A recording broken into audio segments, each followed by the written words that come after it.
And అందరికీ good evening. చెప్పాలనుకుంటున్నా, ఈ మధ్యన చాలామంది మతం దాడులు, కులం దాడులు ఇవన్నీ ఎక్కువైపోతున్నాయి. కామన్ పబ్లిక్ ప్రజలారా, ఈ రాజకీయ జెండాలు మతం ముసుగులో జనాలలోకి వచ్చినాయి. వాటిని గమనించకపోతే మనమే తన్నుక చావాల్సి వస్తుంది. ఈ భారతదేశంలో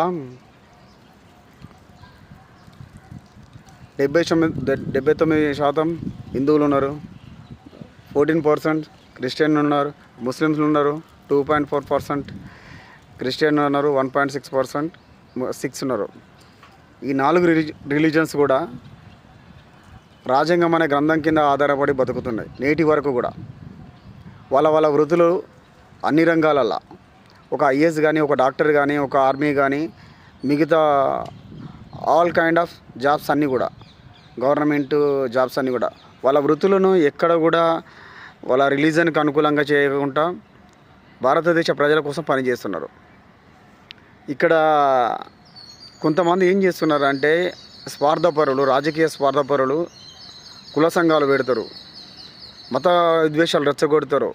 మతాలకు ఇవి వచ్చేసి చిన్నప్పటి నుండి కలిసి ఉన్న ఒక కాలనీలో బతుకుతున్న ప్రజలను కూడా మతం రుసుకులో వీడు ముస్లిం, వాడు హిందూ, వాడు క్రిస్టియన్ ఇట్లా బతుకుతున్నారు.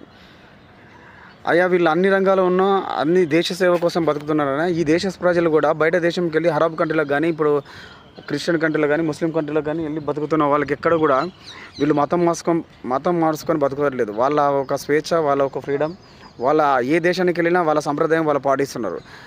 బయట దేశం అమెరికాకి వెళ్ళిన వాళ్ళు నోయిడా అనే ఒక ప్రదేశానికి మినీ ఇండియా అని పేరు పెట్టుకొని కూడా బతుకుతున్నారు. అంతా ఇండియన్ కల్చర్ పాటిస్తారు. వాళ్ళకి ఏ ప్రాబ్లం లేదు. ఇండియాలో ఉన్న వాళ్ళకే, ఈ దేశంలో ఉన్న వాళ్ళకి ఈ దేశం కొట్టుకొని వచ్చేటట్టు ఈ మత ముసుగులో ఉన్న దుర్మార్గులు చేస్తున్న పనులు.